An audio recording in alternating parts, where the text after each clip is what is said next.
Fala, queridos, tudo bem com vocês? Eu sou Daniel Risseto, sejam muito bem-vindos ao meu canal.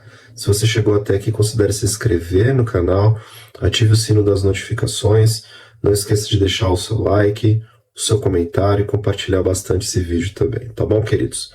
Bom, chegando ao nosso segundo vídeo da nossa série sobre estudos bíblicos, sobre os estudos bíblicos que existem publicados na Bíblia de Estudo de Genebra, o tema do vídeo de hoje é o corpo e a alma na Bíblia, o que eu sou. Então, queridos, como recomendação, agora que a gente já está nesse segundo vídeo, nesse segundo tema, se você não possui um plano de leitura bíblica nem nada, eu recomendo que você já tenha lido os capítulos 1 e 2 de Gênesis, tá ok? Que esses dois estudos estão baseados no primeiro livro da Bíblia. Bom, queridos, nesse mundo, cada ser humano é constituído de um corpo material e animado e de um cerne pessoal e imaterial. Então as escrituras chamam esse aspecto interior do nosso ser de alma e espírito. Na teologia reformada, a teologia reformada nega que o homem seja um tricótomo, ou seja, constituído de três partes distintas: corpo, alma e espírito. Então, o conceito qual a alma diz respeito somente à percepção desse mundo, enquanto o espírito é só uma parte distinta da personalidade que pode ter comunhão com Deus e com o mundo sobrenatural, difere tanto do ensinamento bíblico quanto do uso dos termos no hebraico e no grego. Nos dois idiomas, alma e espírito são sinônimos. Quando olhamos os textos originais, tanto no hebraico quanto no grego, você sempre vai encontrar alma e espírito como sinônimos, como significados da mesma coisa.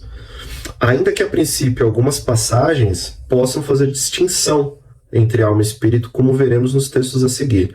Por exemplo, em 1 Tessalonicenses, capítulo 5, versículo 23, Paulo diz assim: "O mesmo Deus da paz vos santifique em tudo, e o vosso espírito, alma e corpo sejam conservados íntegros e irrepreensíveis na vinda de nosso Senhor Jesus Cristo."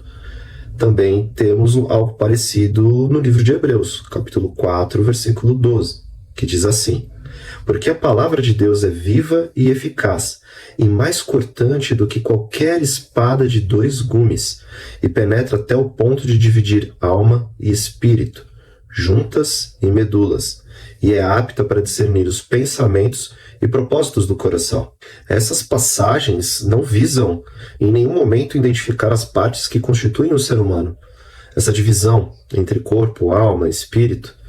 Inclusive, o texto de Hebreus, capítulo 4, versículo 12, que acabamos de ler, é um texto que é mais utilizado com frequência para defender a tricotomia, para defender essa divisão do corpo do ser humano em três partes, né? Corpo, alma e espírito. Então, mas o texto de Hebreus, no capítulo 4, versículo 12, afirma, na verdade, que a palavra de Deus penetra até o ponto de dividir alma e espírito. O objetivo aqui do autor de Hebreus não é em nenhum momento enfatizar essa divisão, essa divisão em três partes do nosso corpo, mas sim enfatizar o poder da palavra de Deus de penetrar o mais profundo do ser da pessoa, o mais profundo do âmago da pessoa, e não simplesmente explicar a divisão do corpo em partes constituídas, né, em partes separadas. Vejamos o que diz o Catecismo Maior de Westminster. Inclusive, o Catecismo Maior de Westminster também faz parte da Bíblia de Estudo de Genebra, como um dos símbolos da fé reformada. A pergunta 4 é assim: como se demonstra que as Escrituras são a palavra de Deus? E a resposta que o Catecismo nos dá é a seguinte: demonstra-se que as Escrituras são a palavra de Deus pela sua majestade e pureza do seu conteúdo, pela harmonia de todas as suas partes e pelo propósito do seu conjunto, que é dar toda a glória a Deus, pela sua luz e pelo poder que possuem para convencer e converter os pecadores e para edificar e confortar os crentes para a salvação. O Espírito de Deus, porém, ao testemunhar pelas Escrituras e juntamente com elas no coração do homem, é o único capaz de completamente persuadi-lo de que são realmente a palavra de Deus. Então, queridos, essa passagem não atribui pensamentos e atitudes nem ao espírito e nem à alma, mas sim ao coração. Esse é o ponto. Nesse versículo em particular, as 3 palavras coração, alma e espírito identificam de modo sinônimo a parte incorpórea dos seres humanos. Na verdade, caso se considerasse que todos os termos diferentes associados aos aspectos incorpóreos da humanidade são componentes distintos nas pessoas, por exemplo, coração, alma, mente, espírito, todas as partes interiores do nosso ser, o mais profundo do nosso ser, o âmago. Isso seria uma tentativa de criar subdivisões que causaria muito mais confusões intermináveis. Então, a teologia reformada também enfatiza que o nosso corpo físico é parte integrante do plano de Deus. Plano de Deus para os seres humanos. Quando o corpo humano foi criado por Deus, ele não possuía nenhum aspecto mau ou corruptível. Se a humanidade não tivesse caído em pecado, se o nosso pai Adão não tivesse desobedecido o pacto que havia sido feito por Deus, as enfermidades, o processo de envelhecimento, tudo isso que nos conduz à morte, não teriam se tornado parte da nossa experiência, parte da experiência humana. Vejamos o que dizem os textos a seguir. Por exemplo, Gênesis, capítulo 2, versículos 16 e 17. E o Senhor Deus lhe deu esta ordem: de toda árvore do jardim comerás livremente, mas da árvore do conhecimento do bem e do mal não comerás, porque no dia em que dela comeres, certamente morrerás. Este era o pacto que Deus havia feito com Adão. Essa era uma aliança que Deus havia feito com Adão, que nós chamamos de pacto das obras, ou pacto de obras. Gênesis capítulo 3, versículos 19 e 22, a gente vê uma consequência dessa desobediência. No suor do rosto comerás o teu pão, até que tornes a terra, pois dela foste formado, porque tu és pó, e ao pó tornarás. Ou seja, a morte, a corrupção do corpo físico. Então disse o Senhor Deus: eis que o homem se tornou como um de nós, conhecedor do bem e do mal. Assim que não estenda a mão e tome também da árvore da vida e coma e viva eternamente. E Romanos 5,12, Paulo confirma isso. Portanto, assim como por um só homem entrou o pecado no mundo, e pelo pecado a morte, assim também a morte passou a todos os homens, porque todos pecaram. Portanto, herdamos essa natureza corrompida de Adão. Por isso que o nosso corpo agora sofre as consequências do pecado. Em decorrência disso, vemos então que a salvação em Cristo, na verdade, é a salvação da pessoa como um todo, tanto corpo quanto alma ou espírito. Assim como Jesus Cristo ressuscitou dentre os mortos, tanto espiritual como fisicamente, só seremos inteiramente libertos dos efeitos do pecado quando recebermos a renovação interior e exterior por completo, total. Enquanto Cristo não volta, somos renovados constantemente em nosso ser interior, ao mesmo tempo que o nosso corpo continua a sofrer corrupção. Aquele relato que Paulo faz sobre a luta do corpo e do espírito. O espírito lutando contra a carne o tempo todo, o Espírito Santo militando contra a carne. 2 Coríntios capítulo 4, versículos 16 a 18. Vamos ver o que diz o texto. Por isso não desanimamos, pelo contrário, mesmo que o nosso homem exterior se corrompa, contudo, o nosso homem interior se renova de dia em dia, porque a nossa leve e momentânea tribulação produz para nós eterno peso de glória, acima de toda comparação, não atentando nós nas coisas que se veem, mas nas que se não veem, porque as que se veem são temporais, e as que não se veem são eternas. Mas quando Cristo voltar em glória, receberemos a nossa adoção plena, incluindo a redenção do nosso corpo. Romanos 8, 23. Olha o que Paulo diz.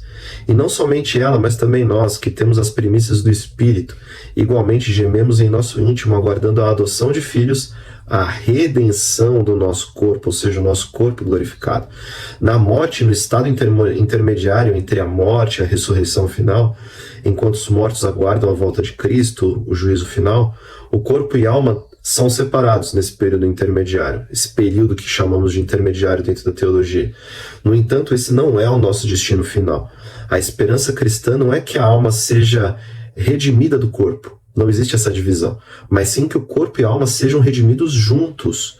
Então, embora as Escrituras não expliquem a natureza do nosso corpo glorificado, sabemos que será relacionado ao nosso corpo atual, de tal modo que manteremos a nossa identidade singular. O que sabemos, o que a Escritura nos revela, é que, muito provavelmente, o nosso corpo glorificado será próximo ao que é de Cristo quando Cristo ressuscitou.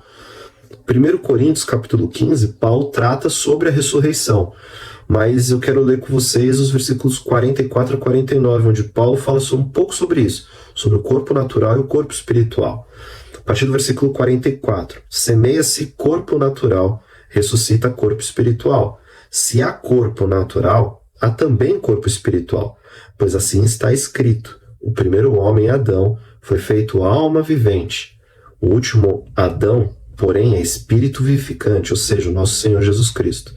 Mas não é primeiro o espiritual, e sim o natural, depois o espiritual. O primeiro homem formado da terra é terreno, o segundo homem é do céu. Como foi o primeiro homem, o terreno, tais são também os demais homens terrenos. E como é o homem celestial, tais também os celestiais. E assim como trouxemos a imagem do que é terreno, devemos trazer também a imagem do celestial. No texto de Filipenses capítulo 3, versículos 20 e 21, Paulo fala sobre a nossa verdadeira pátria.